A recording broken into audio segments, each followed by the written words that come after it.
Assalamualaikum warahmatullahi wabarakatuh. Bertemu kembali dengan saya Muhyiddin Saimin. Kali ini kita bahas bagaimana tahapan membuat aplikasi.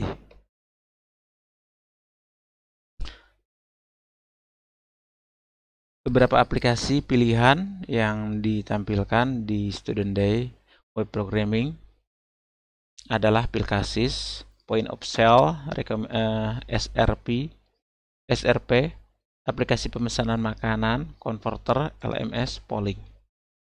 Dari beberapa pilihan tersebut yang paling banyak memilih adalah Pilkasis. Jadi yang akan kita masukkan aplikasi ini ya, Pilkasis.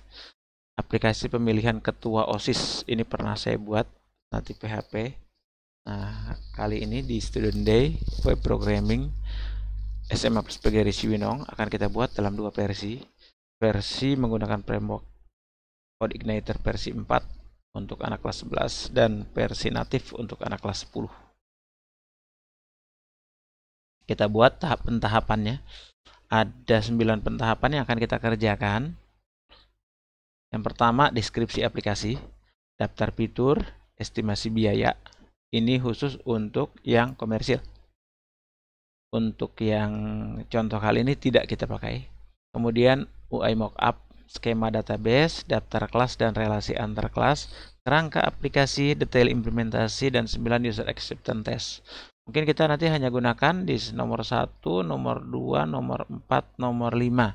Lalu setelah itu 6, 7, 8 kita langsung jadikan 1 penggunaannya. Untuk user acceptance test nanti kita sesuaikan dengan kondisinya. Yang pertama untuk deskripsi aplikasi. Membuat deskripsi aplikasi berisi penjelasan tentang apa fungsi utama dari aplikasi yang akan kita kembangkan. Tuliskan juga siapa saja user yang terlibat dan garis besar dari proses bisnis yang akan disediakan oleh aplikasi tersebut. Penjelasan atau deskripsi aplikasi adalah hal terpenting dalam pembuatan aplikasi. Bila kita membuatnya dengan benar, maka pekerjaan kita di tahap selanjutnya akan mudah. Sebagaimana halnya semua skill yang lain, kemahiran dalam mengarang penjelasan aplikasi ini hanya bisa didapatkan dari latihan. Contoh berikut penjelasan aplikasi Pilkasis. Oh ya, sebelumnya urutan ini saya ambil dari webnya Pak Endi Muhardin. Ada di artivisi.com. Beberapa tambahan juga dari programmer zaman now, tahapan pembuatan aplikasi. Dari web-web lain yang sejenis dengan itu. Info yang sejenis dengan itu. Oke, kenapa menggunakan aplikasi Pilkasis? Aplikasi Pilkasis adalah aplikasi pemilihan ketua OSIS. Merupakan sebuah sistem yang digunakan untuk mempermudah dalam memilih calon ketua OSIS di sekolah.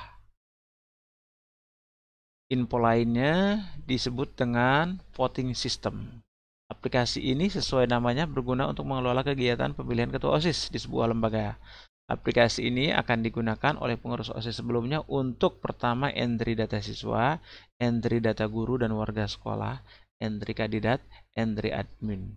Nomor 1, nomor 2 ini adalah orang yang berhak untuk memilih. Nomor 3 dan nomor 4 tidak. Nomor 3 untuk calonnya, nomor 4 untuk penggunaan aplikasinya.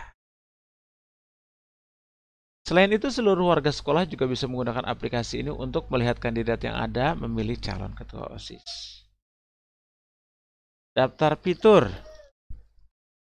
Aplikasi bisnis atau aplikasi yang dibuat untuk melayani operasional bisnis biasanya memiliki fitur yang dapat diklasifikasikan menjadi beberapa kategori. Yang pertama, master data. Master data, data referensi yang jarang berubah. Misalnya kelurahan, kode pos, tingkat pendidikan dan lainnya. Untuk mengubah data master biasanya tidak ada proses bisnis khusus. User langsung saja membuka datanya, kemudian mengedit isinya dan tekan tombol save. Untuk master data kita mungkin kita belum ambil tingkatan yang jarang berubahnya kayak kode pos, tingkat pendidikan dan lainnya. Kita baru ambil master data pada data siswa, data kelas, data kandidat, kemudian data guru. Nah, baru semodel-model dengan itu untuk master data yang di aplikasi kita. Untuk fitur yang kedua, menu yang kedua adalah transaksi, fitur pencatatan transaksi bisnis. Di sini biasanya ada berbagai macam aturan bisnis yang rumit seperti penambahan, pengurangan stok, perhitungan pajak, dan lain sebagainya. Untuk aplikasi kita berarti ketika memilih siapa yang akan menjadi ketua OSIS, itu masuk dalam fitur transaksi. Fitur yang ada seperti master data, transaksi, laporan, konfigurasi, dan administrasi, ini bisa kita anggap sebagai menu utama. Nanti isi di dalamnya itu sebagai submenu. Boleh kita jadikan seperti itu. Ini tidak wajib seperti itu, karena menu nanti bisa diatur sesuai dengan kebutuhan. Ini hanya daftar fitur. Tapi kalau saya biasanya akan memasukkan daftar fitur ini dijadikan sebagai menu juga. Laporan, rekap, dan agregasi dari data transaksi. Umumnya ada fitur pencarian berdasarkan tanggal, jumlah total, dan sejenisnya. Biasanya juga ada fitur ekspor ke berbagai format file, baik CSV, XLS, maupun PDF. Berarti untuk aplikasi kita, di laporan ini lebih kita buat untuk laporan pemilihan ya, tanggal berapa gitu. Ada juga yang mintakan BAP, laporan kejadian, laporan coblosnya. Nah, itu bisa kita masukkan tuh di situ. Atau laporan kejadian perkara, misalkan ada kejadian apa ketika itu. Yang hadir berapa, yang diundang berapa, yang punya hak suara berapa, yang menggunakan hak suara berapa. Bisa juga kita rekap di situ. Ya, laporannya. Kemudian fitur selanjutnya adalah personalisasi ataupun konfigurasi.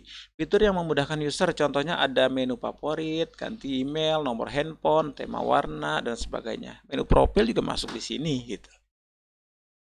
Kemudian utilitas atau administrasi, fitur untuk pemeliharaan aplikasi, misalnya backup database ataupun restore database. Kita bisa masukkan aplikasi di sini. Kalau saya biasanya saya tambahkan fitur help ya, atau fitur info tentang aplikasi ini. Aplikasi ini apa gitu, tentang ya, help ataupun tentang. Itu tergantung, bisa jadi keduanya ada, bisa hanya salah satu. Itu untuk yang kedua tentang daftar fitur. Kita lanjut yang ketiga. Oh, masih ada dikaitan dengan daftar fitur. Untuk aplikasi bisnis, aplikasi yang dibuat untuk melayani. Oh, ini dia sama ya.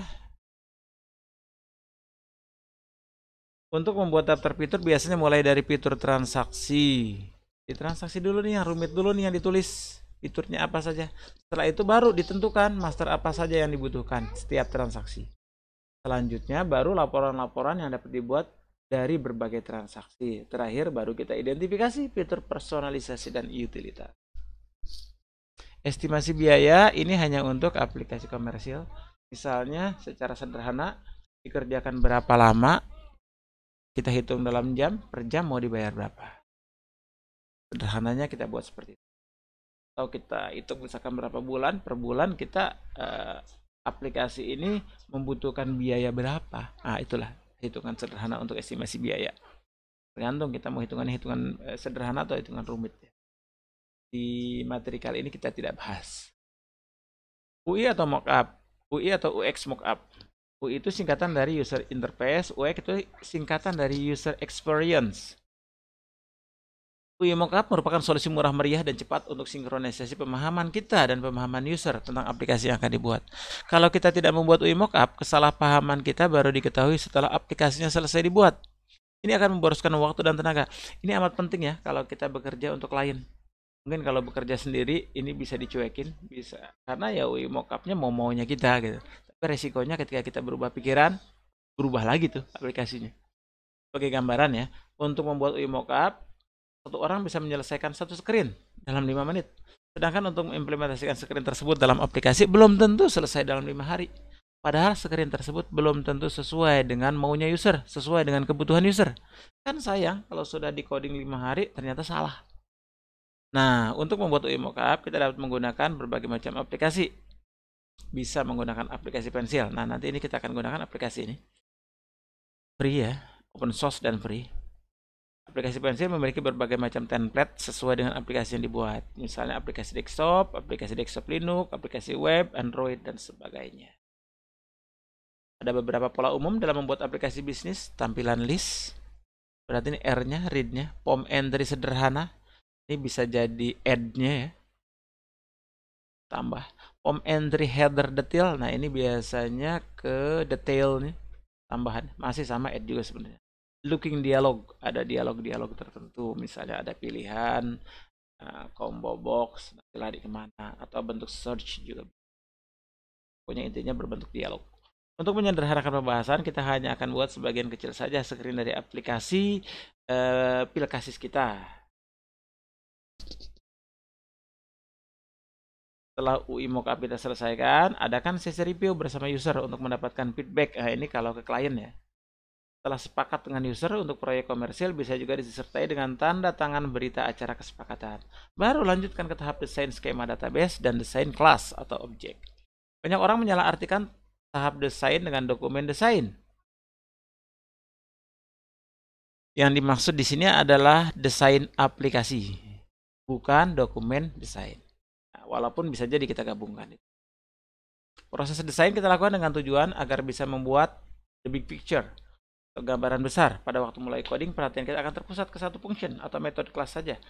Ibaratnya masuk ke hutan, jarak pandang terbatas, sangat mudah untuk tersesat. Kalau kita sudah mengimplement fitur tertentu, ternyata tidak kompatibel dengan fitur selanjutnya. Jangan sampai capek doang, nggak kepake. Selain itu, dengan melihat big picture, kita jadi tahu fitur mana yang penting dan mana yang nice to have. Jangan sampai kita menghabiskan waktu untuk mengimplementasikan fungsionalitas yang bersifat kosmetik saja, padahal fitur utama belum selesai. Jadi ketika nanti kita bekerjakan, kita akan kerjakan fitur utama dulu, nah, baru. Skema database. Untuk skema database nanti aplikasi yang kita gunakan adalah MySQL Workbench. Ya, kita gunakan ini. Selain pakai MySQL Workbench, ketika pakai framework CI nanti kita juga gunakan pakai aplikasi CI-nya. Kita pakai fitur migration ya. Jadi untuk yang menggunakan CI nanti pilihan kita kerjakan keduanya, tapi jangan dikerjakan dua-duanya, nanti salah satu yang diambil.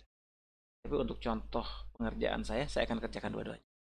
Kalau yang menggunakan PHP natif, tetap kita gunakan hanya menggunakan MySQL Workbench. Jadi nanti ada tambahan dua aplikasi tambahan, yaitu Pencil, kemudian MySQL Workbench.